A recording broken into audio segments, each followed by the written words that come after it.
Asap dari bara arang mengepul tipis, lalu pecah tertiup angin sore.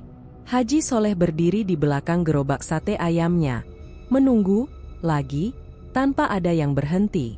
Papan kecil bertuliskan sate ayam Haji Soleh sudah mulai kusam, catnya mengelupas di sudut-sudut. Ia mengusap papan itu dengan telapak tangan, seolah menghapus rasa malu yang menempel. Sudah hampir maghrib. Biasanya, jam segini, pembeli berdatangan. Tapi hari ini, dan beberapa minggu terakhir, jalan kecil di Kendal itu seperti lupa pada namanya. Beberapa meter di seberang, asap dari gerobak pedagang lain justru tebal dan ramai. Tawa pelanggan terdengar, uang berpindah tangan. Haji Soleh menelan ludah. Ia mengenali wajah-wajah itu. Mereka dulu membeli darinya. "Bang, 1 porsi, ya." Suara itu datang dari gerobak seberang. Bukan untuknya. Haji Soleh membalik sate di atas panggangan. Daging ayamnya kering, kecapnya menghitam terlalu cepat. Ia sadar, ayam yang ia beli hari ini kualitasnya turun. Harga di pasar naik, sementara ia menekan biaya. Setiap tusuk yang tak terjual seperti menambah beban di pundaknya. Ia menghitung dalam hati, utang ke pengepul ayam, cicilan gerobak, uang sekolah ragil. Angkanya tak pernah pas. Seorang pejalan kaki melirik papan namanya, lalu berlalu. Kata Haji yang dulu ia banggakan kini terasa berat. Gelar itu seharusnya jadi jaminan, kejujuran, kebersihan, keberkahan. Tapi kenyataannya, ia berdiri sendiri, dikepung sepi. Ia mematikan kipas kecil di samping gerobak. Angin dingin membuat arang cepat mati. Seperti harapannya. Saat azan maghrib berkumandang, Haji Soleh menutup gerobak lebih cepat. Tak ada yang perlu ditunggu. Ia mendorongnya pulang, roda berdecit di jalanan yang retak. Di setiap langkah, pikirannya dipenuhi wajah orang-orang yang dulu memujinya. "Sate Haji paling enak." Pujian itu kini terasa seperti ejekan yang tertinggal. Di rumah, lampu ruang tamu menyala temaram. Bu Siti sedang duduk di tikar, melipat mukena. Wajahnya lembut, tapi ada garis khawatir yang tak bisa ia sembunyikan. Saat melihat suaminya masuk, ia tersenyum kecil. "Sepi lagi?" tanyanya pelan, bukan sebagai tuduhan, melainkan penerimaan. Haji Soleh mengangguk. Ia meletakkan celemek, lalu duduk bersila. Bau arang masih melekat di bajunya. Bu Siti menuangkan teh hangat, mendorong cangkir ke arahnya. "Sabar, Pak," katanya. "Rezeki itu bukan soal ramai atau sepi. Kita sudah berusaha." Kalimat itu seharusnya menenangkan. Tapi bagi Haji Soleh, kata sabar justru menusuk. Ia sudah terlalu lama sabar. Terlalu lama menunggu keadaan berubah sementara utang bertambah. Ia mengangguk lagi, tak sanggup menatap mata istrinya. "Mungkin kita perbanyak doa," lanjut Bu Siti. "Sholat malam, sedekah, walau sedikit." Haji Soleh meremas cangkirnya. Teh bergoyang, hampir tumpah. Ia teringat saat berangkat haji dulu, tabungan habis, tapi keyakinannya penuh. Ia pulang dengan gelar yang ia kira akan membuka pintu rezeki. Nyatanya, pintu itu seperti tertutup rapat, dan ia berdiri di luar, mengetuk sendirian. Ragil keluar dari kamar, mengucek mata. "Ayah pulang cepat?" tanyanya polos. "Iya," jawab Haji Soleh singkat. Ia memaksakan senyum, lalu mengusap kepala anaknya. Sentuhan itu mengingatkannya pada tanggung jawab yang tak bisa ia tunda. Malam itu, ia sholat dengan gerakan yang terasa berat. Dalam sujud, pikirannya tak tenang. Doa-doa keluar sebagai rutinitas, bukan keyakinan. Ada suara kecil di kepalanya, bukan bisikan gaib, melainkan logika yang dingin, menghitung kemungkinan, membandingkan nasibnya dengan pedagang lain. "Apa yang salah dariku?" Setelah Isya, Bu Siti tertidur. Haji Soleh duduk sendirian di teras, memandang jalan. Jauh di ujung, lampu-lampu warung masih ramai. Ia teringat obrolan singkat beberapa hari lalu, Potongan kalimat yang tak ia gubris. Ada jalan lain, kalau mau berani. Ia menggeleng, mencoba mengusirnya. Namun malam terasa panjang. Utang tak ikut tidur. Gelar haji di namanya kini terasa seperti beban yang harus ia bayar dengan rasa malu. Ia menarik napas dalam-dalam, lalu berdiri. Besok, ia memutuskan, ia akan berjualan lebih lama. Sampai larut. Sampai ada yang berhenti. Keputusan kecil, berisiko pada tenaga dan sisa arang. Namun untuk pertama kalinya malam itu, ia memilih melawan sepi dengan cara apapun yang ia punya. Keputusan kecil itu terasa seperti batu di dada Haji Soleh sejak pagi. Berjualan lebih lama. Sampai larut. Ia mengucapkannya dalam hati berulang-ulang, seolah mantra yang bisa mengusir sepi. Sejak subuh, tubuhnya terasa lebih berat dari biasanya. Namun bukan lelah yang membuat langkahnya pelan, melainkan harapan yang rapuh, tapi memaksa untuk dipegang. Sore menjelang, ia mendorong gerobak ke tempat biasa, tepat di depan warung kelontong yang lampunya selalu menyala sampai tengah malam. Asap pertama naik, tipis dan ragu. Ia menata tusuk sate dengan lebih rapi dari kemarin, mengelap papan nama yang sama kusamnya. Haji, tertulis jelas. Nama itu menuntut sesuatu darinya. Ketekunan, kejujuran, juga hasil. Jam berlalu. Pembeli datang 1-2, lalu pergi. Tidak ramai, tapi cukup untuk membuatnya bertahan. Ketika langit menggelap, sebagian pedagang mulai berkemas. Haji Soleh tetap di tempatnya. Ia menambah arang, menyalakan kipas kecil. Bara menyala merah, menempel di matanya yang mulai perih. Di seberang, 2 pedagang saling bercakap sambil menunggu. Haji Soleh mendengar potongan kalimat tanpa berniat menguping. Tentang dagangan yang mendadak laris. Tentang seseorang yang punya pegangan. Kata-kata itu menggantung di udara seperti asap yang tak mau buyar. Sekarang ini, yang cepat itu yang kepakai, kata salah satunya, tertawa kecil. Kalau nunggu berkah doang, bisa kelaparan. Haji Soleh menegakkan punggung. Ia pura-pura sibuk membolak-balik sate. Dadanya panas. Ia ingin menyangkal, tapi juga ingin mendengar lebih jauh. Ada rasa tidak nyaman yang merayap, bukan karena godaan itu sendiri, melainkan karena pikirannya tak menolak sekeras yang seharusnya. Soleh. Suara itu datang dari samping. Pak Amin berdiri, membawa plastik berisi tahu goreng. Wajahnya tenang, sorot matanya penuh perhatian. Mereka sudah lama berdagang di area yang sama. Pak Amin tahu kebiasaan Soleh, tahu jam pulangnya, tahu kapan ia biasanya menyerah. Belum pulang? Tanya Pak Amin. Belum, jawab Haji Soleh singkat.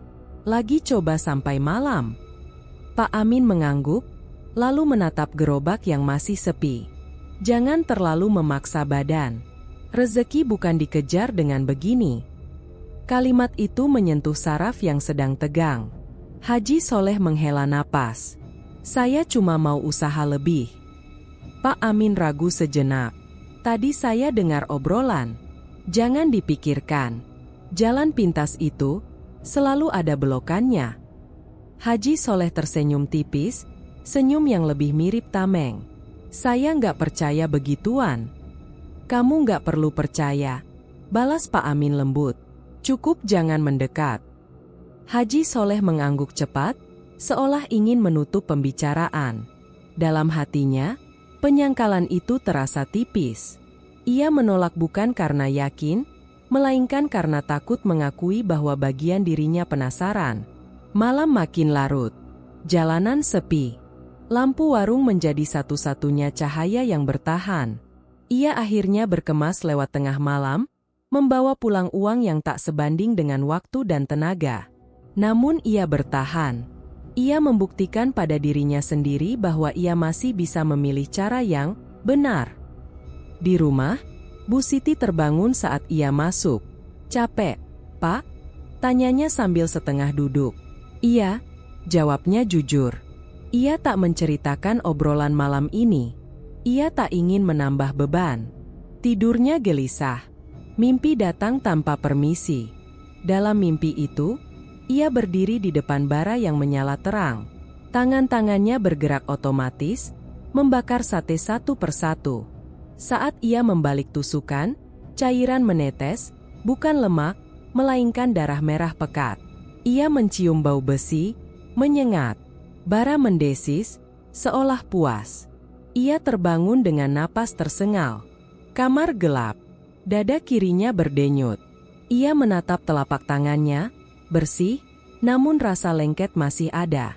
Ia duduk lama, menunggu jantungnya tenang, tapi bayangan darah itu tak pergi. Menjelang subuh, ia bangkit untuk wudhu. Air terasa dingin, menyadarkannya. Dalam doa, ia meminta ampun atas mimpi yang bahkan belum ia pahami. Namun ketika kembali ke kasur, satu pikiran mengendap, berbahaya karena terdengar masuk akal. Mimpi itu peringatan, atau undangan? Pagi menyingsing. Haji Soleh menatap gerobaknya dari kejauhan. Keputusan kecil kembali berdiri di hadapannya. Malam ini, ia akan kembali berjualan larut. Bukan karena yakin, tapi karena ada sesuatu yang ingin ia pastikan, dan rasa penasaran itu, ia tahu, adalah langkah pertama yang berisiko. Rasa lengket dari mimpi semalam belum sepenuhnya hilang ketika Haji Soleh mendorong gerobaknya sore itu. Ia berjualan lagi hingga malam, seperti yang ia janjikan pada dirinya sendiri. Bukan karena yakin akan laku, melainkan karena ada kegelisahan yang perlu ditenangkan dengan kesibukan. Bara menyala, asap naik, dan ia mencoba meyakinkan diri bahwa semua ini masih dalam kendalinya. Awalnya, malam berjalan biasa. Sepi yang sama, beberapa pembeli yang datang lalu pergi. Namun menjelang Isya, seorang lelaki tua mendekat dengan langkah pincang. Tongkat kayunya menyentuh aspal dengan bunyi teratur. Wajahnya kurus, matanya cekung, seperti menyimpan cerita yang tak pernah selesai. "Satu porsi," kata lelaki itu pendek. Haji Soleh mengangguk. Saat ia menyiapkan sate, ia mencuri pandang. Lelaki itu berdiri agak jauh dari gerobak, seolah menjaga jarak. Tatapannya tak lepas dari bara api. Bukan tatapan lapar, lebih mirip orang yang mengingat sesuatu yang pahit. "Jarang lihat Bapak di sini," ujar Haji Soleh, mencoba basa-basi. "Dulu sering," jawab lelaki itu. Suaranya serak. "Sekarang, ya begini." Haji Soleh menyodorkan piring. Lelaki itu duduk di bangku kecil, mengunyah pelan. Setelah beberapa tusuk, ia berhenti. "Rasanya masih sama," katanya, "tapi baunya beda." Kalimat itu membuat Haji Soleh menegang. "Beda bagaimana?" Lelaki itu menggeleng, seolah menimbang apakah perlu menjawab. "Entahlah, mungkin perasaan saya saja." Ia menatap Haji Soleh lama, terlalu lama untuk sekadar obrolan ringan. "Namanya siapa?" "Haji Soleh." Lelaki itu tersenyum tipis. "Pantas." Kata itu jatuh seperti beban. "Pantas apa?" tanya Haji Soleh. Suaranya terdengar lebih tajam dari yang ia maksud. "Pantas masih ragu?" jawab lelaki itu pelan. Ia menyeka bibir, lalu berdiri. "Kalau suatu hari daganganmu mendadak hidup, ingat saja satu nama." Haji Soleh menahan napas. "Nama apa?" Lelaki itu berhenti, menoleh setengah badan. "Mbah Wiryo." Nama itu meluncur ringan, tapi efeknya berat. Lelaki itu berjalan pergi, pincangnya makin jelas di bawah lampu warung. Haji Soleh ingin memanggilnya, menanyakan maksudnya, tapi suaranya tercekat. Ia hanya berdiri, memandang punggung yang menjauh. Pak Amin datang tak lama kemudian, membeli satu porsi. "Tadi siapa?" tanyanya sambil menunggu. "Pedagang lama," jawab Haji Soleh. "Namanya Pak Karto," katanya. Pak Amin mengangguk pelan, seolah mengenali. "Ah, iya, dulu rame. Sekarang?" Ia tak melanjutkan. Haji Soleh ragu sejenak, lalu bertanya, "Pak Amin, kenal nama Mbah Wiryo?" Gerakan Pak Amin terhenti. Ia menatap Haji Soleh dengan serius. "Dari mana kamu dengar?" "Pak Karto menyebut," jawab Haji Soleh cepat, seolah ingin membersihkan niatnya. "Saya cuma tanya." Pak Amin menghela napas. "Nama itu nggak buat disebut sembarangan. Jangan dicari." Jawaban itu justru menyalakan sesuatu. Haji Soleh mengangguk, pura-pura setuju. Dalam dadanya, rasa ingin tahu mengembang, bersembunyi di balik dalih sederhana, sekadar bertanya. Ia meyakinkan diri bahwa mengetahui bukan berarti mendekat. Malam itu, ia pulang dengan pikiran penuh. Di rumah, Bu Siti menyambut dengan senyum letih. "Laku?" tanyanya. "Lumayan," bohongnya. Ia tak menceritakan Pak Karto. Ia tak menyebut nama yang kini berputar-putar di kepalanya. Saat tidur, mimpi tak datang. Namun keheningan justru lebih menekan. Ia terjaga, memikirkan tatapan Pak Karto, tatapan orang yang pernah sampai di tepi, lalu jatuh. Menjelang subuh, Haji Soleh duduk di teras. Angin membawa bau tanah basah dari arah hutan jati. Ia teringat cara Pak Karto menyebut nama itu. Seperti menyebut alamat, bukan ancaman. Sebuah petunjuk, mungkin. Atau peringatan yang terlambat. Saat matahari naik, keputusan kecil terbentuk. Bukan untuk mendatangi siapapun. Belum. Ia hanya akan bertanya ke orang-orang. Mencari tahu. Supaya ia bisa menutup rasa penasaran itu dengan logika. Namun jauh di dalam dirinya, Haji Soleh tahu. Menyebut nama itu saja sudah membuat langkahnya bergeser. Dan ia tak lagi sepenuhnya yakin ke arah mana. Nama itu terus berputar di kepala Haji Soleh sepanjang hari, seperti batu kecil di sepatu yang tak terlihat tapi terasa di setiap langkah. Mbah Wiryo. Ia tidak lagi sekadar penasaran. Setelah menyebutnya dalam hati berulang kali, rasa ingin tahu berubah menjadi dorongan yang sulit ditolak. Bukan keinginan untuk memiliki sesuatu, setidaknya begitu ia meyakinkan diri, melainkan kebutuhan untuk memahami apa yang sedang mengintainya. Menjelang sore, ia menitipkan gerobak pada Pak Amin dengan alasan ada urusan keluarga. Pak Amin memandangnya lama, seolah membaca kebohongan yang belum diucapkan. "Jangan pulang kemalaman," katanya akhirnya. Haji Soleh mengangguk, cepat, lalu berbalik sebelum tatapan itu berubah jadi pertanyaan. Ia mengendarai motor ke arah pinggir Kendal, melewati jalan yang makin sempit dan sepi. Hutan jati menyambut dengan batang-batang tinggi yang berdiri rapat, daunnya kering berdesis tertiup angin. Motor ia parkir di dekat gubuk tua. Sisanya ia tempuh dengan berjalan kaki, mengikuti petunjuk samar yang ia kumpulkan sejak pagi, bukan alamat, melainkan arahan, masuk saja ke dalam, nanti juga ketemu. Langkahnya melambat. Setiap suara terdengar lebih keras dari seharusnya. Ia berhenti di sebuah tanah lapang kecil, di tengahnya berdiri rumah kayu sederhana. Tak ada simbol aneh, tak ada bau kemenyan. Kesederhanaan itu justru membuat dadanya berdebar. Ini bukan tempat orang bersembunyi, melainkan tempat orang menunggu. Pintu terbuka sebelum ia mengetuk. Seorang lelaki tua berdiri di ambang, tubuhnya kurus, matanya tenang. Tidak menatap tajam, tidak juga ramah. Seolah Haji Soleh memang sudah dijadwalkan datang. "Masuk," kata lelaki itu singkat. Haji Soleh melangkah ragu. "Saya cuma mau bertanya," ujarnya cepat, seperti menyiapkan pagar. Lelaki itu tersenyum tipis. Orang yang bertanya biasanya sudah membawa jawabannya. Di dalam, ruangan bersih dan kosong. Tidak ada jimat, tidak ada altar. Haji Soleh duduk, tangannya berkeringat. "Nama saya Soleh," katanya. "Orang-orang manggil Haji."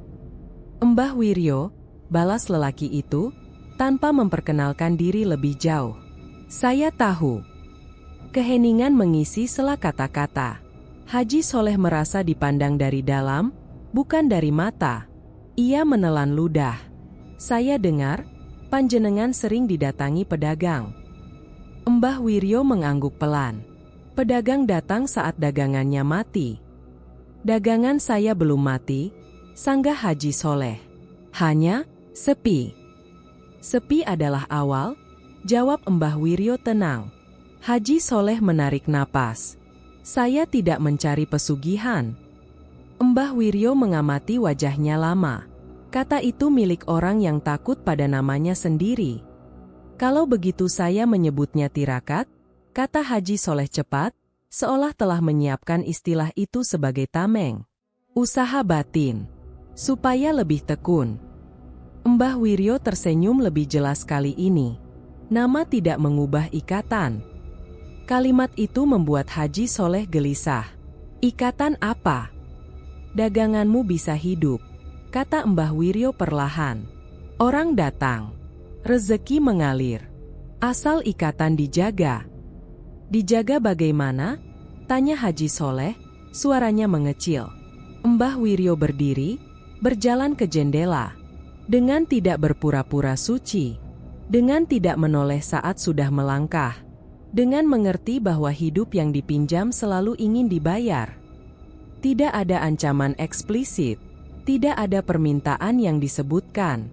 Justru itulah yang membuat Haji Soleh merinding. Ia mencari-cari celah logika, sesuatu yang bisa ia pegang. Tidak ada ritual. Tidak perlu, jawab Mbah Wiryo. Yang besar itu jarang ribut. Keputusan tidak diucapkan. Tidak ada tanda tangan. Haji Soleh hanya duduk, mendengarkan, mengangguk, dan disitulah perjanjiannya terbentuk. Saat ia berdiri untuk pergi, Mbah Wiryo berkata pelan, jaga ikatanmu, Haji. Jangan menyebutnya apapun yang membuatmu merasa aman. Di perjalanan pulang, hutan terasa lebih rapat. Angin membawa bau kayu kering dan sesuatu yang ia tak kenal. Ia berhenti sejenak, memegang dadanya. Ia belum mendapatkan apapun. Tidak ada uang. Tidak ada janji waktu. Namun langkahnya terasa lebih ringan, dan itu justru membuatnya takut. Malam itu, saat menyalakan bara di depan warung, api menyala cepat, seolah menunggu. Haji Soleh menatapnya lama. Ia berbisik dalam hati, ini hanya tirakat. Tapi di sudut kesadarannya, sebuah tekanan baru muncul. Sekarang ia harus menjaga sesuatu yang belum ia pahami, dan kesalahan kecil saja mungkin cukup untuk menagihnya. Api menyala terlalu cepat. Haji Soleh sempat berhenti menyalakan kipas, menatap bara yang merah menyembur seolah tak sabar disentuh daging. Dadanya terasa ringan sejak malam pertemuan itu, ringan yang aneh, seperti orang yang baru saja melepaskan beban tanpa tahu kemana beban itu jatuh. Ia mengingat pesan Mbah Wiryo, jaga ikatan. Ia tidak tahu caranya, tapi ia tahu satu hal, ia tak boleh ragu. Pembeli datang sebelum matahari tenggelam. 1, 2, lalu bergerombol. Bahkan sebelum tusuk sate menyentuh panggangan, pesanan sudah diucapkan. Uang berpindah cepat. Asap mengepul tebal, dan ia bekerja tanpa henti. Tubuhnya mengikuti irama yang terasa asing tapi efektif, seperti sudah dilatih lama. Bang, 10 tusuk. Tambah 5, ya. Besok kesini lagi, Pak. Nama Haji kembali dipanggil dengan nada yakin. Haji Soleh mengangguk, tersenyum kaku. Ada kepuasan yang merayap, menenangkan rasa malu yang lama menggerogoti. Namun di sela-sela hiruk itu, inderanya menangkap sesuatu yang janggal. Bau itu datang sebentar-sebentar, bukan gosong, bukan kecap terbakar. Anyir. Seperti besi basah. Ia mendekatkan hidung ke panggangan. Bau itu hilang. Ia mengibaskan tangan, menertawakan dirinya sendiri. Kelelahan, pikirnya. Cuma kelelahan. Namun bau itu kembali saat ia membalik sate. Sekilas, cairan menetes ke bara, mendesis tajam. Ia teringat mimpi darah yang menetes. Tangannya gemetar sesaat, lalu ia menggenggam lebih kuat. Pembeli menunggu. Ia tak boleh lambat. Malam itu, sate benar-benar habis. Tidak ada sisa. Tidak ada tusuk yang menganggur. Ia pulang dengan uang lebih banyak dari yang ia pegang selama berbulan-bulan. Di rumah, Bu Siti menyambut dengan mata berbinar, senyum yang lama ia rindukan. "Alhamdulillah," katanya, menghitung cepat. "Akhirnya." Haji Soleh mengangguk, duduk berat. Kepuasan itu tidak sepenuhnya hangat. Ia merasa seperti orang yang baru saja memenangkan sesuatu dengan cara yang belum ia pahami. Saat Bu Siti hendak menyiapkan makan, ia mencium bau aneh dari bajunya. "Ini bau apa?" tanya Bu Siti pelan. Haji Soleh tersentak. "Arang," jawabnya cepat. "Wajar." Bu Siti tak membantah, tapi alisnya berkerut. Malam itu, Haji Soleh tidur gelisah. Bau anyir kembali mengganggu, seperti menempel di kulit. Ia terbangun dengan dada berdebar, memastikan semua normal. Normal. Ia memaksakan kata itu sebagai jangkar. Hari-hari berikutnya, pola itu berulang. Dagangan selalu habis. Bahkan lebih cepat dari sebelumnya. Pelanggan baru berdatangan, beberapa dengan tatapan yang sulit dibaca, seperti orang yang menemukan sesuatu yang lama dicari. Haji Soleh bekerja lebih keras, lebih cepat. Kesabaran menipis. Ketika seorang anak kecil menyenggol gerobak, ia membentak sebelum sadar. "Maaf," katanya kaku setelahnya, tapi nada marah itu telanjur keluar. Pak Amin memperhatikan dari kejauhan. "Kamu kelihatan capek," katanya suatu sore. "Capek itu wajar," jawab Haji Soleh singkat. Ia tak ingin percakapan berlanjut. Ada ketakutan samar, terlalu banyak bicara bisa merusak keseimbangan yang baru ia rasakan. Di rumah, Bu Siti semakin sering terdiam. Ia melihat suaminya pulang larut, makan terburu-buru, lalu diam. Doa bersama yang dulu tenang kini terasa tergesa. Suatu malam, ia memberanikan diri bertanya, "Kamu kenapa, Pak? Sejak dagangan ramai, kamu malah jauh." Haji Soleh menatap lantai. "Saya cuma jaga fokus." "Fokus sampai marah-marah?" Suara Bu Siti bergetar, bukan menuduh, melainkan khawatir. Ia ingin menjawab dengan jujur, tapi kata-kata tersangkut. Ia takut jika diucapkan, keseimbangan itu akan goyah. "Jangan dibesar-besarkan," katanya akhirnya. Kalimat itu lebih dingin dari yang ia maksud. Malam itu, saat mencuci tangan, ia mencium bau anyir lagi, kali ini jelas. Ia menggosok lebih keras, sampai kulit memerah. Bau itu perlahan hilang, tapi rasa bersalah menetap. Ia berdiri lama di depan cermin, melihat wajahnya sendiri yang tampak lebih tegang, lebih asing.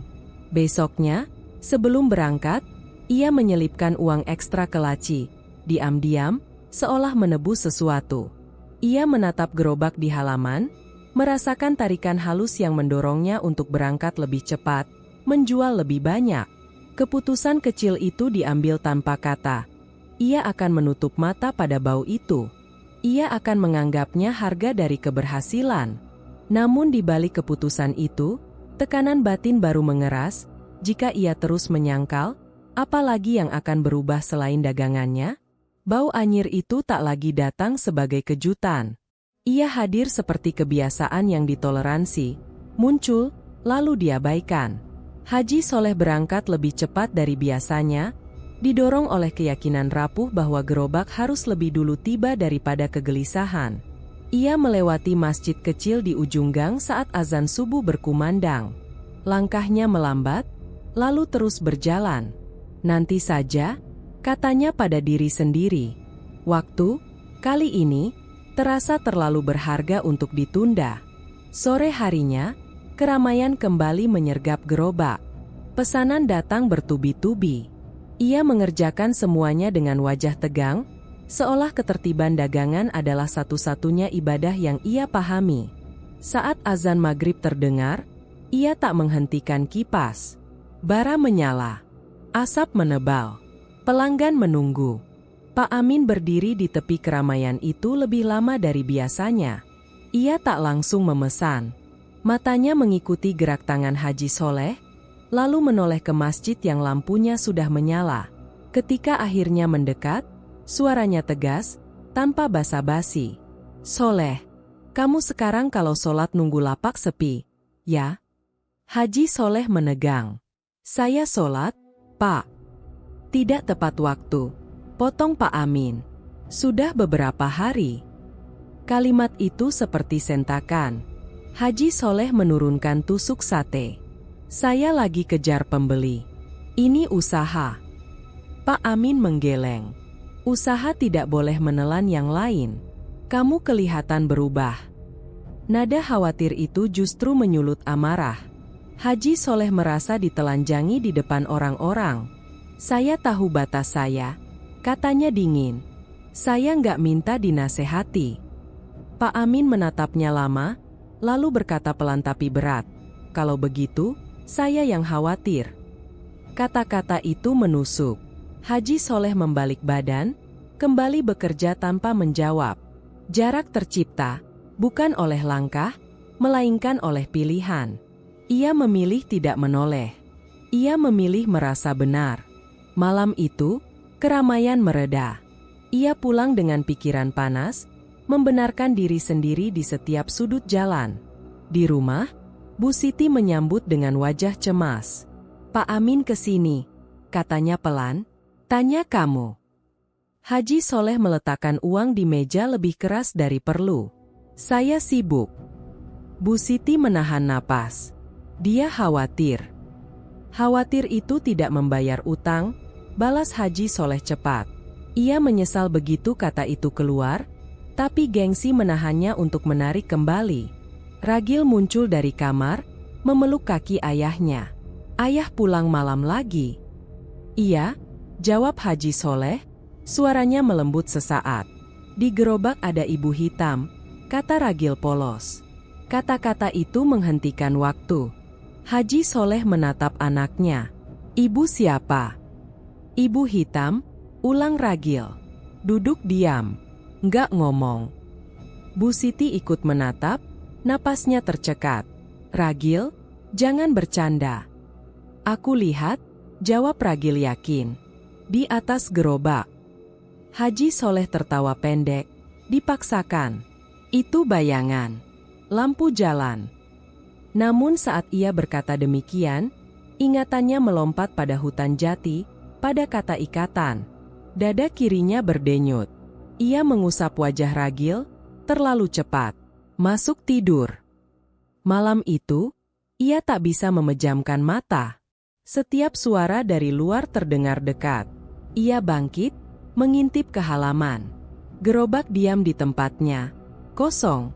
Namun bayangan hitam di sudut pagar tampak lebih pekat dari seharusnya. Ia menutup pintu, mengunci, lalu duduk di lantai. Dalam gelap, peringatan Pak Amin beradu dengan ucapan Ragil. Dua sumber berbeda, satu arah yang sama. Haji Soleh memejamkan mata, mencoba berdoa. Kata-kata tersendat. Ada jarak yang kini terasa nyata, antara dirinya dan apa yang dulu ia pegang. Menjelang subuh, ia membuat keputusan kecil yang terasa aman sekaligus berbahaya.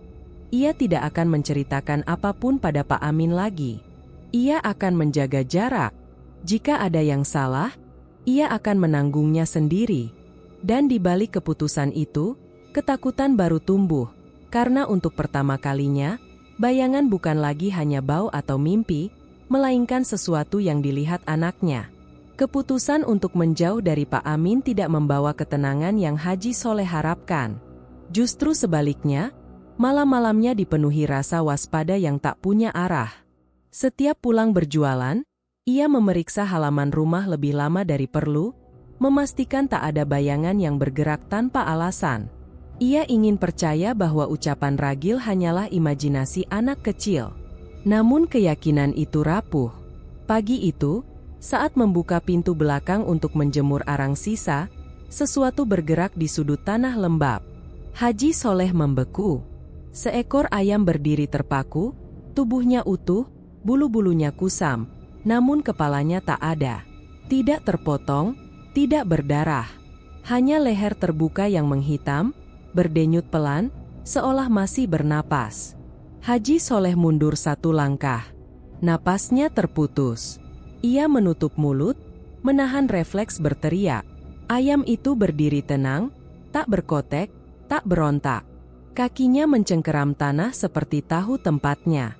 Ya Allah, gumamnya. Ia menoleh ke dalam rumah. Bu Siti dan Ragil masih tidur. Ia tak ingin mereka melihat ini.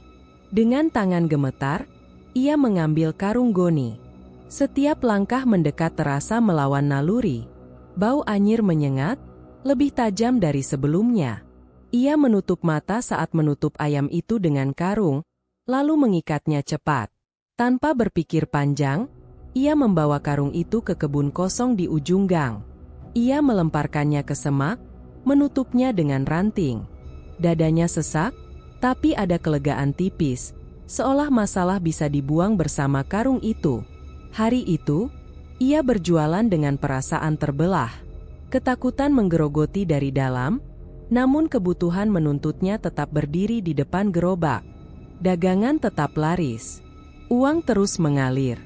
Setiap lembar terasa seperti pengikat baru. Ia mencium bau anyir lebih sering, tapi kini bau itu bercampur dengan rasa panik. Sore menjelang, Pak Amin lewat tanpa berhenti. Tatapan mereka berpapasan singkat. Tidak ada sapaan. Haji Soleh menunduk, menolak bantuan yang tak diminta. Malamnya, ia pulang lebih cepat. Ia ingin memastikan halaman belakang bersih. Saat membuka pintu, jantungnya berhenti berdetak. Ayam itu kembali. Ia berdiri di tempat yang sama, diam, seolah tak pernah pergi. Karung goni tergeletak rapi di sampingnya, bersih, tanpa tanah. Haji Soleh merasakan lututnya melemas. Ia menutup pintu perlahan, menahan suara. Di dalam, Bu Siti sedang menyiapkan makan. "Pak, kamu kenapa pucat?" Haji Soleh memaksa senyum. "Masuk angin." Ragil berlari ke arahnya. "Ayah, ibu hitam tadi lihat ayam." Kata-kata itu membuat darahnya dingin. "Masuk kamar," katanya cepat. Nada suaranya lebih keras dari niatnya. Setelah mereka tidur, Haji Soleh kembali ke belakang dengan senter. Ayam itu tak ada. Namun bekas cakar tertinggal jelas di tanah, membentuk lingkaran kecil di dekat tembok. Ia jongkok, menyentuh tanah. Hangat. Ia duduk lama di lantai dapur, punggung bersandar ke tembok. Untuk pertama kalinya sejak dagangan laris, ketakutan mengalahkan keserakahan. Ia ingin berhenti. Ia ingin semua ini berakhir. Tapi di benaknya, angka-angka berputar, utang, sekolah, kebutuhan harian. Tanpa dagangan itu, semuanya runtuh. Dalam keheningan, pikirannya melayang ke hutan jati. Ke kata ikatan. Ia menyadari sesuatu yang menyakitkan. Ia tidak lagi memilih dari posisi bebas. Ia terikat, bukan hanya oleh janji samar, tetapi oleh hasil yang kini ia butuhkan. Menjelang subuh, ia mengambil keputusan kecil yang membuatnya muak pada diri sendiri. Ia tidak akan menceritakan ayam itu pada siapapun. Ia akan berpura-pura tidak melihat. Pagi nanti, ia akan tetap berjualan. Keputusan itu menenangkan sejenak, lalu meninggalkan rasa takut yang lebih dalam, karena ia tahu, sesuatu yang bisa kembali sekali, bisa kembali lagi. Keputusan untuk berpura-pura tidak melihat ayam tanpa kepala ternyata bukan akhir dari apapun. Ia hanya memindahkan pusat ketakutan. Haji Soleh berangkat berjualan pagi itu dengan tubuh tegang, seolah ada sesuatu yang ikut menaiki gerobak bersamanya. Setiap roda berputar, setiap tusuk sate beradu, pikirannya terikat pada satu kesadaran pahit. Ia belum membayar apapun, tapi sesuatu sudah mulai menagih. Api menyala, seperti biasa, terlalu cepat. Saat ia mengipasi bara, bisikan itu datang pertama kali sebagai desis yang nyaris menyatu dengan suara api. Ia berhenti, menoleh, mengira ada orang berdiri di belakangnya. Tidak ada siapa-siapa. "Cepat," kata suara itu pelan. Haji Soleh menggeleng, memaksa fokus. "Halusinasi," gumamnya. Ia membalik sate. Bau anyir menyusup, lebih kuat dari hari-hari sebelumnya. Bisikan itu kembali, kali ini lebih dekat, seolah tepat di belakang telinganya. Jangan berhenti. Tangannya bergetar. Ia menarik napas dalam, melanjutkan. Pelanggan datang, memesan sebelum sate matang. Uang berpindah. Ia bekerja seperti mesin. Di sela asap dan panas, ia mulai merasakan pola. Setiap kali ia ragu, tubuhnya melemah. Setiap kali ia patuh, membakar, melayani, tenaganya kembali. Nama itu muncul tanpa ia undang, seperti ingatan yang diselipkan paksa. Nyai Pengerat. Ia tak tahu dari mana nama itu berasal. Ia tak pernah mendengarnya langsung. Namun saat bisikan itu menyebut dirinya sendiri, Haji Soleh tahu, ini bukan suara pikirannya. "Siapa kamu?" bisiknya nyaris tak terdengar. Api mendesis lebih keras. Bisikan menjawab tanpa kata. Sebuah rasa terikat yang menekan dada, membuat napasnya pendek. Ia menelan ludah, kembali bekerja. Ketakutan bercampur kepasrahan. Hari itu, sate kembali habis. Tidak ada sisa. Tidak ada pilihan. Malamnya, Bu Siti mengusulkan sesuatu yang terdengar wajar. "Besok libur saja, Pak," katanya pelan. "Badanmu capek. Kita juga sudah cukup untuk besok." Kata libur memicu sesuatu di dalam tubuhnya. Haji Soleh mengangguk, tapi dadanya mengencang. Ia ingin percaya bahwa ia masih bisa berhenti. Bahwa semua ini hanya kebiasaan yang bisa dipatahkan. Keesokan pagi, ia tidak berangkat. Gerobak tetap di halaman. Jam berlalu. Awalnya, ia hanya merasa gelisah.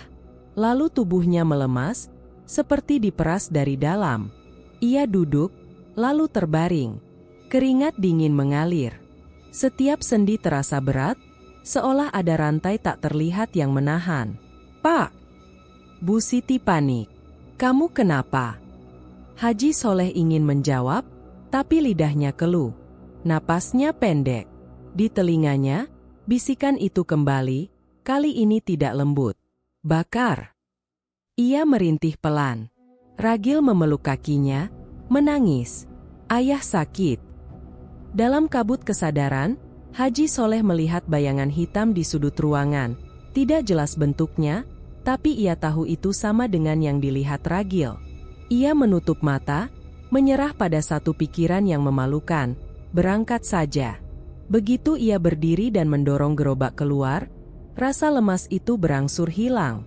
Seolah tubuhnya diberi izin kembali berfungsi. Bu Siti memandang dengan bingung dan takut, tapi Haji Soleh tak sanggup menjelaskan. Ia hanya berkata, "Saya harus." Di depan warung, api kembali menyala. Bisikan mereda, berubah menjadi dengung puas. Ia membakar sate dengan gerakan cepat, patuh.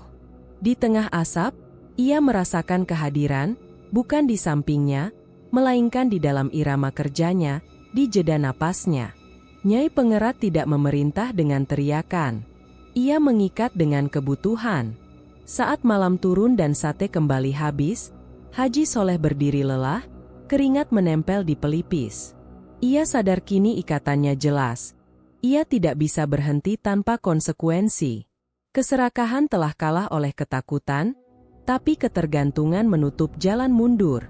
Di perjalanan pulang, ia membuat keputusan kecil yang terasa seperti dosa baru. Besok, ia tidak akan mencoba libur lagi. Ia akan terus berjualan, bukan karena ingin, melainkan karena tubuhnya telah diajari apa yang terjadi jika ia membangkang. Dan di balik keputusan itu, sebuah pertanyaan menekan tanpa jawaban. Jika berhenti saja sudah tak bisa, apalagi yang akan diminta agar ikatan ini tetap dijaga? Keputusan untuk tidak pernah libur lagi masih menempel di kepala Haji Soleh seperti paku. Pagi itu ia bangun dengan tubuh relatif utuh. Tidak lemas, tidak gemetar, namun dadanya terasa sesak oleh satu kesadaran baru. Ia selamat karena patuh. Kesadaran itu memalukan, dan justru karena itu ia mengusirnya dengan bekerja lebih cepat dari biasanya. Api dinyalakan. Sate dibakar. Asap naik. Bisikan tidak datang. Keheningan itu membuatnya semakin gelisah. Di sela pelanggan yang datang dan pergi, Pak Karto berdiri agak jauh dari gerobak. Tetangga itu biasanya banyak bicara, tapi hari ini diam. Tatapannya menempel pada bara, lalu pada wajah Haji Soleh, seperti menunggu waktu yang tepat. "Le," kata Pak Karto akhirnya, memanggil dengan nada yang jarang ia gunakan. "Nanti sore mampir ke rumah saya." Haji Soleh mengangguk tanpa bertanya. Ada dorongan untuk menolak, tapi dorongan itu kalah oleh rasa ingin cepat mengakhiri tatapan Pak Karto yang terlalu dalam, terlalu tahu. Saat pelanggan terakhir pergi dan gerobak didorong pulang, bayangan kata api mengikuti langkahnya. Sore itu, rumah Pak Karto sepi. Istrinya tidak tampak. Bau kopi pahit menyambut. Pak Karto duduk berhadapan, tangannya bergetar saat menuang. "Saya lihat caramu bakar sate," katanya pelan. "Saya pernah seperti itu." Haji Soleh tersenyum tipis. "Semua pedagang juga begitu." Pak Karto menggeleng. Bukan soal dagangannya. Ia menarik napas panjang. Soal ikatannya. Kata itu, ikatan, mengguncang sesuatu di dada Haji Soleh. Ia menahan diri untuk tidak bangkit. "Saya tidak tahu maksud Bapak." Pak Karto menatap lantai. "Dulu, saya bakar ayam. Setiap hari. Tidak boleh berhenti. Kalau berhenti, badan saya jatuh." Ia menelan ludah. "Namanya sama.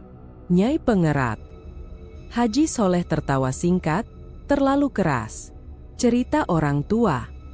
"Anak sulung saya mati," kata Pak Karto, datar, tanpa nada minta dipercaya. "Demam.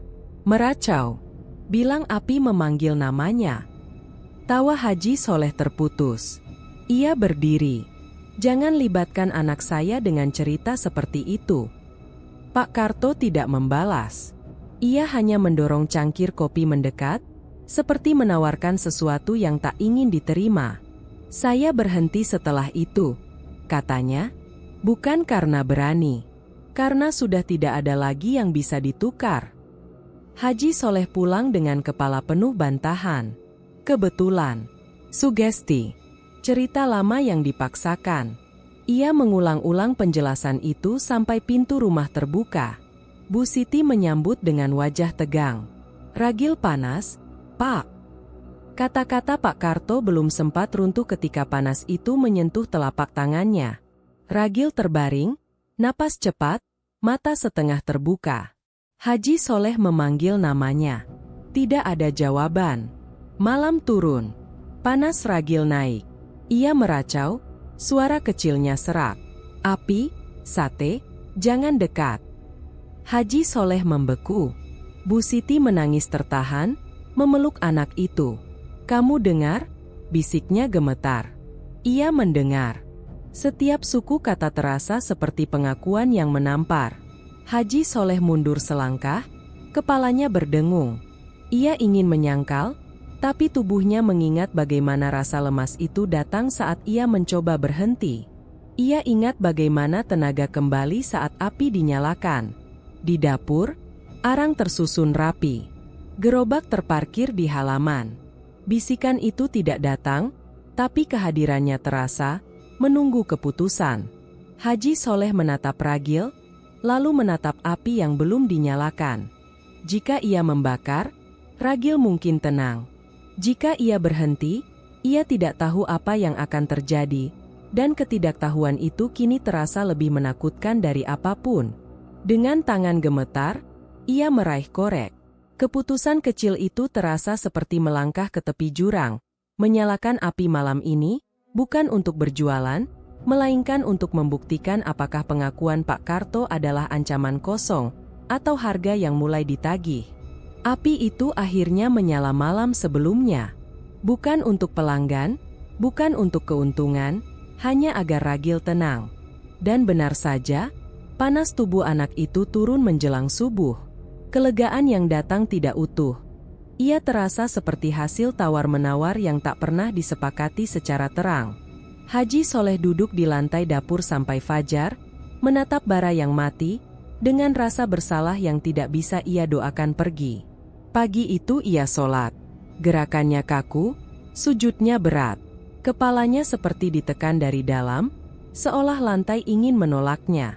Ia memaksa menyelesaikan rakaat, lalu duduk lama, napas pendek-pendek. "Aku masih bisa memilih," katanya dalam hati, kalimat yang terasa rapuh. Ketukan pintu datang saat matahari baru naik. Tidak keras, tidak ragu, ketukan yang seolah tahu pintu akan dibuka. Mbah Wiryo berdiri di ambang, pakaian sederhana, mata tenang seperti hutan jati yang pernah mereka lewati. Tidak ada salam panjang. Ia melangkah masuk seakan rumah itu memang menunggunya. "Ikatanmu longgar," kata Mbah Wiryo, duduk tanpa diminta.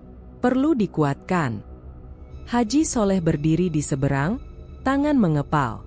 "Saya tidak minta apa-apa lagi." Mbah Wiryo mengangguk pelan. "Justru itu. Ikatan bukan soal minta. Soal jaga." Kata jaga menggema. Haji Soleh teringat ragil yang panas, Bu Siti yang menangis, korek api yang menyala di tengah malam. "Saya sholat lagi," katanya, lebih sebagai pembelaan daripada pernyataan iman. "Silakan," jawab Mbah Wiryo. "Tapi jangan tarik diri dari yang sudah diikat." Tidak ada pembicaraan tentang tumbal. Tidak ada darah. Tidak ada perintah mengerikan. Justru ketiadaan itu membuat Haji Soleh semakin paham. Harga yang menunggu bukan sesuatu yang diminta hari ini, melainkan sesuatu yang diambil saat ia lengah. "Kalau saya berhenti?" tanyanya. "Tubuhmu sudah menjawab," kata Mbah Wiryo. "Dagangan hidup karena kau hidup di situ. Jangan memutus tanpa pengganti." "Pengganti." Kata itu mengendap seperti racun yang lambat. Mbah Wiryo bangkit, menepuk meja dapur sekali, isyarat selesai. "Jaga ikatanmu. Jangan dicampur aduk." Lalu ia pergi, meninggalkan bau tanah basah yang lama tak hilang. Seharian Haji Soleh berjualan dengan tangan gemetar. Pesanan datang seperti biasa, lebih cepat dari biasanya. Ia bekerja mekanis, memisahkan diri dari rasa. Setiap kali asap naik, ia menahan napas, berharap bisikan tak datang. Namun yang datang justru keheningan yang menekan, seperti menunggu jawaban. Sore hari ia pulang lebih awal. Ia sholat lagi. Kali ini, saat sujud, kepalanya benar-benar berat. Lantai terasa menjauh. Ia menahan dengan siku, menyelesaikan doa terburu-buru. Setelah salam, ia terduduk, keringat dingin membasahi punggung. "Jangan dicampur aduk," kata-kata Mbah Wiryo berulang, menuduh. Bu Siti memperhatikannya dari pintu. "Bapak kenapa?" "Tidak apa-apa," jawabnya cepat. Ia tidak ingin suaranya goyah. Ia tidak ingin mengaku bahwa setiap doa kini terasa seperti menarik tali dari dua arah yang berlawanan. Malam datang. Ragil tidur tenang. Haji Soleh berdiri di halaman, menatap gerobak. Ada dorongan kuat untuk menutupnya rapat, menguncinya, memutuskan satu hari saja tanpa api. Dorongan lain, lebih dingin, lebih teratur, menghitung risiko. Tubuhnya, anaknya, keheningan yang mungkin pecah. Ia menyalakan api sebentar, hanya untuk memastikan. Bara menyala jinak. Tidak ada bisikan. Tidak ada kelegaan. Yang ada hanya kepastian pahit. Ia sedang menjaga sesuatu yang akan menagih. Di kamar, sebelum tidur, ia berniat sholat lagi. Saat takbir, lidahnya keluh. Ia menurunkan tangan, menunda. Keputusan kecil itu, menunda satu doa, terasa lebih berbahaya daripada menyalakan api. Haji Soleh berbaring dengan mata terbuka, sadar bahwa memperkuat ikatan tidak selalu berarti menambah ritual, kadang berarti mengurangi keberanian untuk melepaskan. Keputusan kecil itu, menunda satu doa, masih menggantung di dada Haji Soleh ketika pagi datang. Ia bangun dengan tubuh berat, seolah tidur semalam hanya memindahkan lelah dari satu sisi ke sisi lain. Saat duduk di tepi ranjang, kepalanya berdenyut pelan. Ia tahu denyut itu. Bukan sakit biasa. Itu isyarat yang muncul setiap kali api tidak dinyalakan cukup lama. Di dapur, Bu Siti menyapu lantai berkali-kali pada titik yang sama. Bau anyir samar mengambang, seperti daging yang baru dikeluarkan dari air. Bukan busuk, lebih basah, lebih hidup. Haji Soleh mencium napasnya sendiri, berharap bau itu hanya dari pikirannya. "Bapak," kata Bu Siti tanpa menoleh. "Kita ini kenapa rasanya lain?" Ia tidak menjawab. Mengakui berarti membuka pintu yang tak bisa ditutup. Ia mendorong gerobak keluar, menghindari tatapan istrinya yang basah. Siang itu, pembeli datang seperti biasa. Lebih ramai. Namun reaksi mereka tidak sama. Seorang pria muda yang baru menggigit sate berhenti mengunyah. Wajahnya pucat. Ia menutup mulut, berlari ke pinggir jalan, muntah keras-keras. Beberapa orang ikut menjauh, menutup hidung. "Bau apa ini, Ji?" teriak seseorang. Haji Soleh tersenyum kaku. "Ayam segar." Namun di sisi lain gerobak, seorang pelanggan lama, mata cekung, pakaian kusam, menghabiskan tusukannya dengan napas terengah. "Enak," katanya lirih. "Aromanya bikin nagih." Kata nagih membuat jantung Haji Soleh berdebar. Ia melihat tangan pelanggan itu gemetar saat merogoh uang, seperti orang yang menahan rindu. Ketika orang-orang yang muntah pergi, mereka yang bertahan justru mendekat, memesan lebih banyak. Bau itu semakin jelas, daging basah, hangat, seolah baru dilepaskan dari sesuatu yang hidup. Setiap tusuk sate yang ia balik mengubah perasaannya. Dari panik menjadi kebas. Dari kebas menjadi pasrah. Ia menutup hidungnya sendiri dengan kebiasaan, berharap tubuhnya berbohong. Sore hari, Bu Siti datang membawa air minum. Ia berhenti beberapa langkah dari gerobak. Wajahnya mengeras. "Bau apa ini?" tanyanya. Suara bergetar. Haji Soleh membuka mulut, lalu menutupnya. Di depan istrinya, bau itu terasa lebih tajam. Seperti tuduhan. Di rumah, Bu Siti menangis. Bukan isak keras, tangis yang tertahan, yang membuat dada sesak.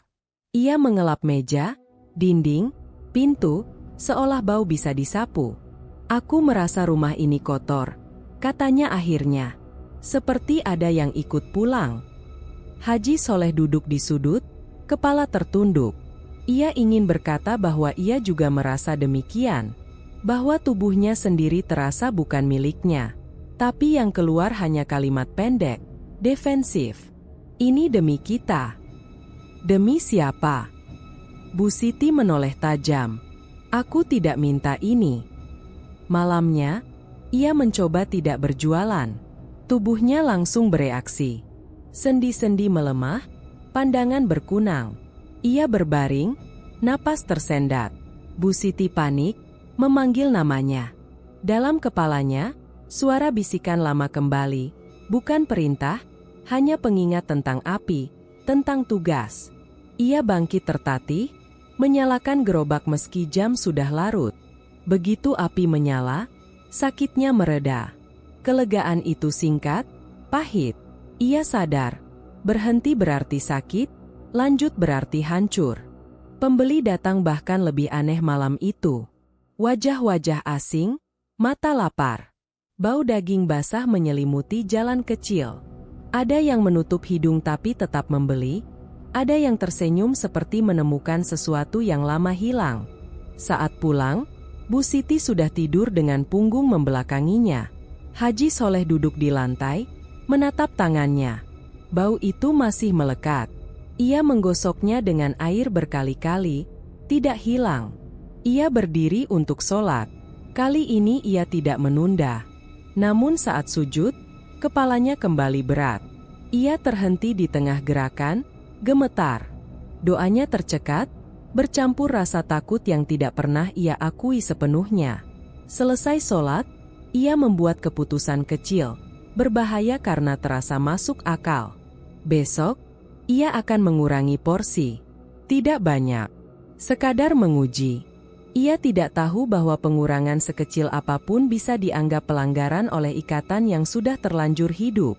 Keputusan kecil itu, mengurangi porsi, belum sempat diuji ketika ketakutan yang lebih besar lebih dulu datang.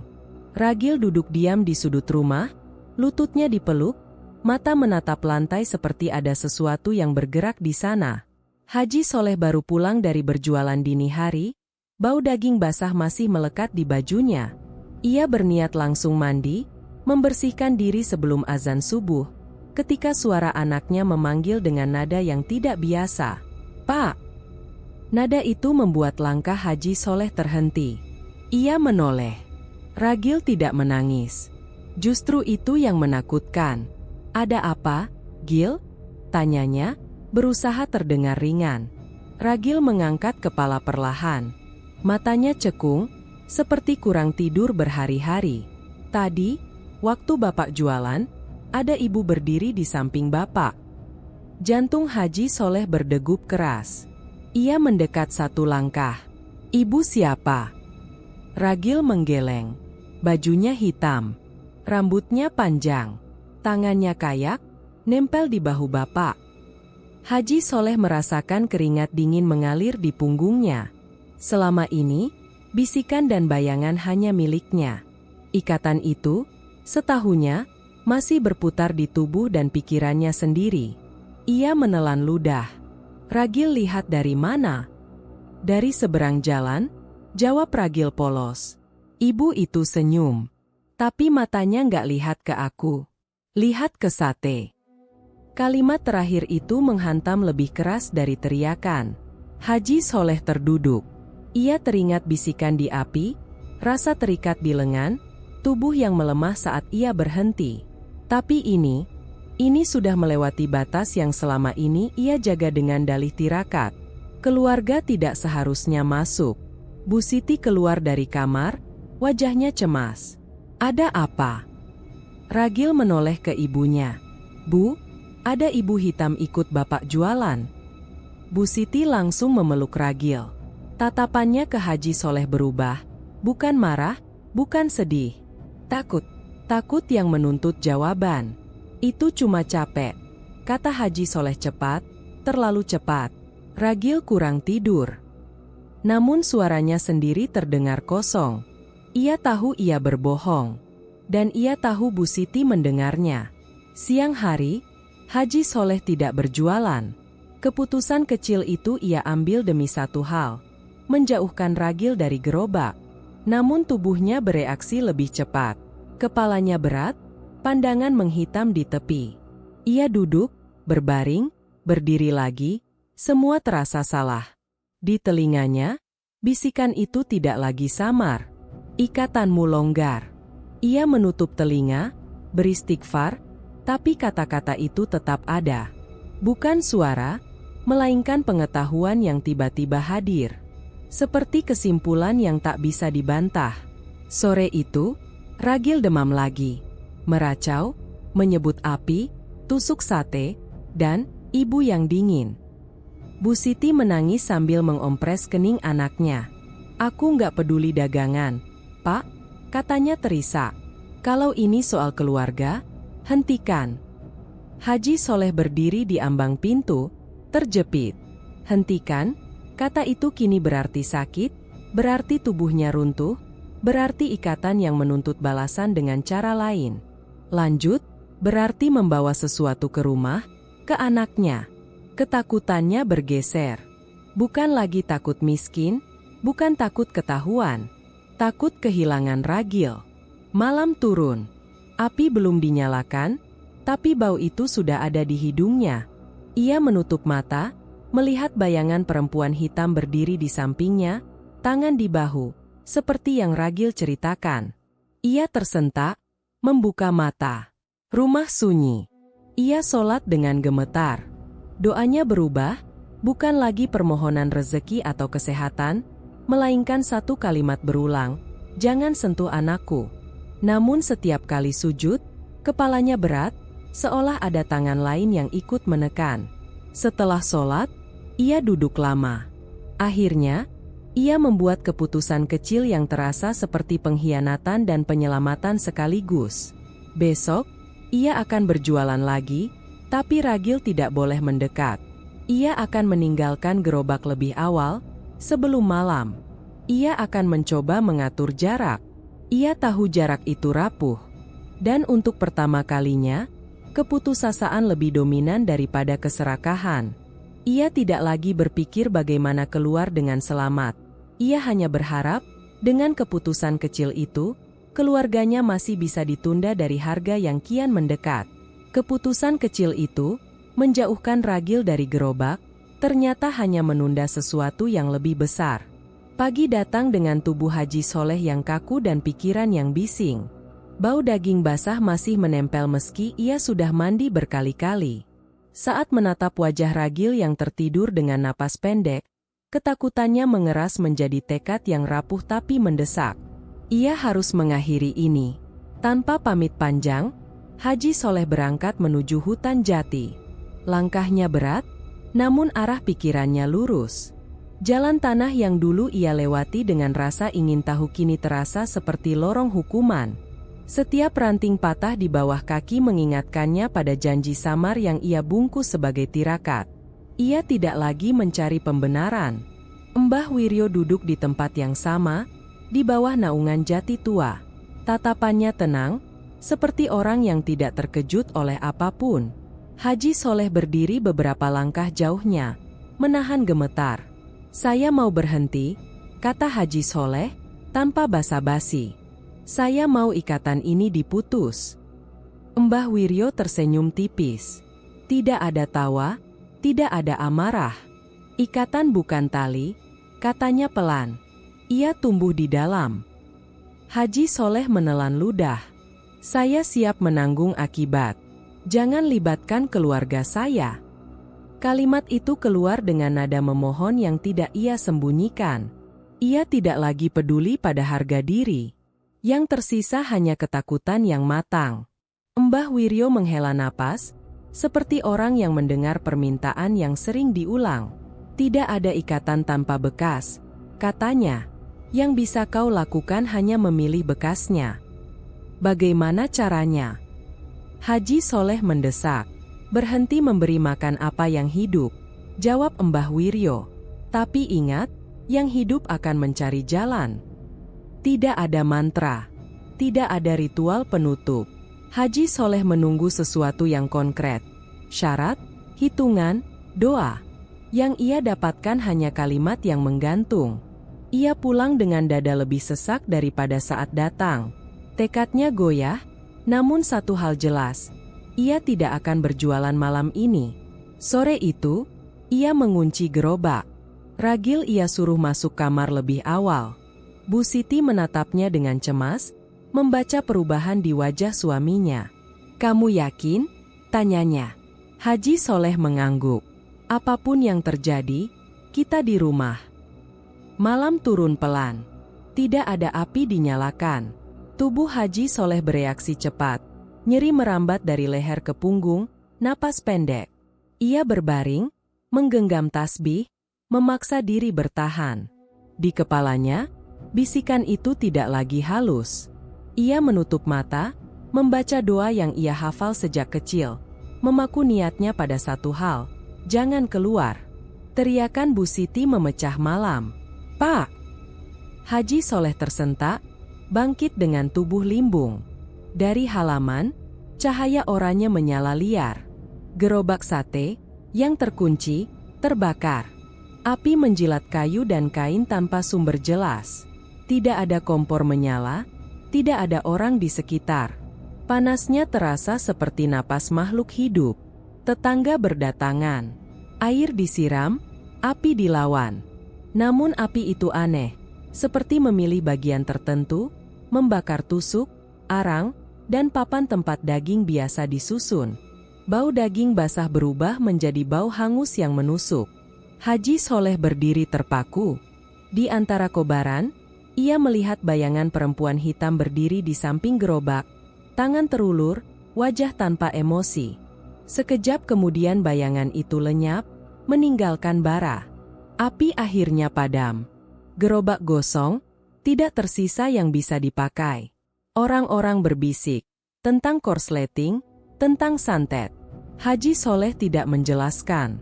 Ia hanya menatap sisa-sisa arang, merasakan sesuatu di dalam dirinya tercabut kasar, meninggalkan lubang perih. Di rumah, Ragil terbangun, menangis tanpa suara. Bu Siti memeluknya erat. Haji Soleh duduk di lantai, kepala tertunduk. Ia ingin percaya ini tanda akhir. Namun kata-kata Mbah Wiryo bergema, yang hidup akan mencari jalan. Malam itu, ia membuat keputusan kecil lain, lebih berbahaya karena terasa benar. Esok, ia akan menjual sisa ayam mentah yang belum dipakai, bukan sate. Ia akan menjauh dari api. Ia akan melihat apakah tubuhnya bisa bertahan tanpa memberi makan apapun. Di sudut rumah, angin bergerak pelan. Bau anyir yang tersisa seakan berjanji. Bekas tidak pernah benar-benar hilang. Bekas kebakaran itu belum dingin ketika Haji Soleh membuat keputusan yang selama ini ia tunda dengan doa setengah hati. Pagi buta, sebelum tetangga benar-benar bangun, ia mengangkat satu persatu sisa peralatan dagang dari sudut rumah. Tusuk sate yang menghitam, kipas bambu, talenan penuh goresan, wajan dengan jelaga yang tak bisa dibersihkan. Setiap benda terasa berat, bukan oleh timbangannya, melainkan oleh kenangan bagaimana benda-benda itu pernah menjadi sumber hidup, dan kini sumber kutukan. Bu Siti berdiri di ambang pintu, menggendong Ragil yang masih mengantuk. "Kamu mau apa?" Suaranya lirih, takut memicu sesuatu. "Aku buang semuanya," jawab Haji Soleh singkat. Ia tidak menoleh. Jika menoleh, ia tahu tekadnya akan retak oleh mata istrinya. Ia berjalan ke sungai kecil di belakang kampung, tempat orang-orang biasa membuang sisa bangunan. Langkahnya terhuyung. Setiap beberapa meter, tubuhnya melemah, seolah ada tangan tak terlihat menariknya kembali ke rumah, ke api yang sudah mati. Napasnya tercekik. Dunia berputar pelan. Saat peralatan pertama jatuh ke air dengan bunyi plung tumpul, rasa sakit menghantam seperti palu. Lututnya ambruk. Ia berpegangan pada tanah basah, menggertakkan gigi agar tidak berteriak. Dalam kepalanya, suara itu kembali, kali ini bukan bisikan. Hak tidak dibuang. Udara di sekitarnya mengental. Dari bayang-bayang pepohonan, sosok itu muncul utuh. Nyai Pengerat berdiri beberapa langkah darinya, tubuhnya hitam pekat seolah menyerap cahaya. Rambut panjangnya menyentuh tanah, bergerak perlahan seperti akar. Matanya tidak marah, tidak senang, kosong, menuntut. "Api berhenti," katanya tanpa suara, namun maknanya merambat jelas di kepala Haji Soleh. Ikatan belum lunas. Haji Soleh terengah, berusaha bangkit. "Ambil aku," katanya serak. "Jangan mereka." Nyai Pengerat mendekat. Setiap langkahnya membuat dada Haji Soleh seperti diikat. "Yang kau beri makan hidup dari tanganmu," ucapnya. "Kau menutup pintu, aku mencari jendela." Bayangan Bu Siti dan Ragil melintas cepat. Tangis di dapur, demam, mata anaknya yang melihat hal-hal yang seharusnya tak terlihat. Ketakutan Haji Soleh berubah bentuk. Bukan lagi panik, melainkan keputusasaan yang dingin dan tajam. Ia meraih peralatan terakhir, wajan, dan melemparkannya jauh-jauh ke arus. Sakitnya memuncak, membuat penglihatannya gelap. "Ambil usahaku," katanya, memaksa kata keluar. "Ambil semua yang dari api. Jangan keluarga." Nyai Pengerat berhenti tepat di hadapannya. Untuk sesaat, Haji Soleh melihat pantulan dirinya di mata kosong itu. Seorang lelaki yang pernah memilih jalan pintas, kini berusaha memotong jalan yang sama dengan tangan berdarah. "Pilihanmu meninggalkan bekas," kata Nyai Pengerat. "Tanpa api, kau akan kosong." "Aku terima," jawab Haji Soleh. Kalimat itu terasa seperti mematahkan tulang sendiri. Asal mereka hidup. Angin berputar cepat. Tubuh Haji Soleh terangkat sedikit lalu dibanting lembut ke tanah, seolah dilepaskan dengan enggan. Nyai Pengerat memudar, meninggalkan dingin yang meresap hingga tulang. Sakitnya tidak hilang, berubah menjadi lelah yang menancap. Ia pulang dengan langkah tertatih. Bu Siti menyambutnya, wajahnya pucat. Ragil memeluk leher ayahnya erat, seperti takut terlepas. Haji Soleh memejamkan mata, menahan air yang mengancam jatuh. Hari itu berlalu tanpa dagangan, tanpa api.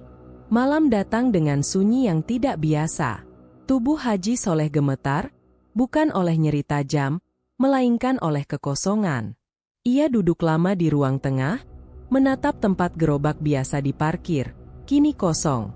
Dalam keheningan itu, ia membuat keputusan kecil terakhir sebelum tidur, yang paling berisiko karena terasa benar. Besok, ia akan menjual rumah kecilnya jika perlu. Apapun asal tidak kembali ke api. Ia tidak tahu apakah keputusan itu akan cukup. Ia hanya tahu satu hal. Ia telah memilih kehilangan usahanya daripada kehilangan keluarganya. Di luar, angin menggeser daun kering. Bau anyir samar muncul lalu menghilang, seolah mengingatkan bahwa ikatan bisa dipotong, namun bekasnya selalu mencari cara untuk terasa. Keputusan terakhir itu, meninggalkan api, menyelamatkan nyawa Haji Soleh, tapi merenggut sesuatu yang lain selamanya. Pagi datang tanpa rasa sakit yang mengamuk, hanya sisa lelah yang menetap seperti bekas luka lama. Haji Soleh bangun dengan dada masih sesak, namun tidak lagi seperti ditarik ke satu arah.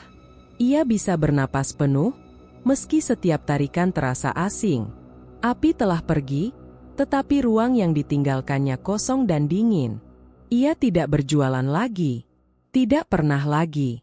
Hari-hari awal setelah semuanya berakhir diisi oleh upaya-upaya kecil yang gagal. Ia mencoba bekerja serabutan, mengangkat karung beras, membersihkan selokan. Setiap kali melewati penjual sate, langkahnya melambat, lalu berhenti. Bau itu, bahkan yang paling wajar, langsung menekan dadanya. Keringat dingin muncul, tangan gemetar. Bukan godaan, bukan bisikan, melainkan peringatan dari tubuh yang telah belajar terlalu mahal. Bu Siti memahami tanpa banyak bertanya. Ia menerima hidup yang lebih sempit, uang yang selalu kurang, dan tatapan tetangga yang berubah. Yang penting kamu masih pulang, katanya suatu malam, sambil menanak nasi yang porsinya dikurangi. Ragil tumbuh perlahan tanpa demam aneh, tanpa mata yang melihat hal-hal yang tidak seharusnya. Itu cukup bagi Haji Soleh untuk bertahan. Bekas lapaknya kini kosong. Gerobak tidak pernah kembali. Namun orang-orang yang lewat sering berhenti, mengendus udara dengan wajah bingung. Cium nggak? Kata mereka. Kayak ayam mentah kebakar. Tidak ada api. Tidak ada penjual. Bau itu datang lalu hilang, seperti napas yang tersisa. Beberapa orang percaya itu kenangan kebakaran. Sebagian lain berbisik, lebih pelan, tentang lapak yang tidak mau ditinggalkan sesuatu. Haji Soleh jarang lewat sana. Sekali waktu ia terpaksa melintas, dadanya langsung sesak. Ia menunduk, mempercepat langkah, mengingatkan diri bahwa itu sudah selesai. Ikatan telah diputus. Bekasnya, ia terima. Suatu sore, Pak Amin menemuinya. Tatapan lelaki itu tidak lagi keras. Ada iba yang tertahan. Kamu kelihatan kurus, katanya. Lebih ringan, jawab Haji Soleh jujur. Pak Amin mengangguk.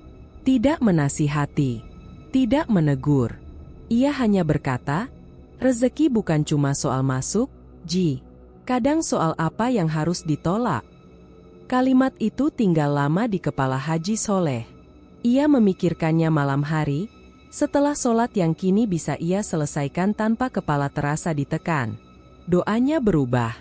Bukan permohonan kelimpahan, melainkan penjagaan, agar ia tidak lupa bagaimana rasanya terikat. Sesekali, dalam mimpi, ia melihat sate di atas bara. Dagingnya tidak pernah matang. Tetap merah, basah, mengeluarkan bau anyir. Ia terbangun dengan napas cepat, lalu duduk lama sampai subuh. Mimpi itu tidak meminta, tidak mengancam. Ia hanya mengingatkan, Haji Soleh hidup miskin. Itu kenyataan yang tidak ia hias. Ia menjual barang-barang sisa, mengatur hari dengan ketat. Namun di balik semua kekurangan itu, ada satu hal yang kembali, kendali atas dirinya sendiri. Ia bisa berkata tidak, dan tubuhnya tidak lagi menghukumnya dengan rantai tak terlihat. Suatu hari, Ragil bertanya polos, "Pak, kenapa Bapak nggak jualan sate lagi?" Haji Soleh tersenyum tipis. Ia mengusap kepala anaknya. "Karena ada makanan yang nggak mau dimakan," katanya. "Ada rezeki yang kalau dipegang, malah mengikat." Ragil mengangguk, tidak sepenuhnya paham, tapi menerima.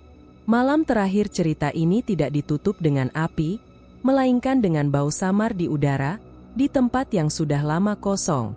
Bau ayam mentah terbakar, datang tanpa sumber, lalu pergi. Orang-orang mungkin akan terus menciumnya. Lapak itu mungkin tidak pernah benar-benar bersih. Namun bagi Haji Soleh, konflik telah selesai. Ia tidak menang. Ia juga tidak sepenuhnya bebas dari bekas. Tapi ia hidup bersama keluarganya dengan kesadaran yang pahit dan jernih. Tidak semua rezeki ingin dimiliki, sebagian hanya ingin mengikat. Cerita akan terus hadir, lebih gelap, lebih dekat dengan realitas, dan selalu menyisakan peringatan. Subscribe sekarang, agar tidak ketinggalan kisah berikutnya.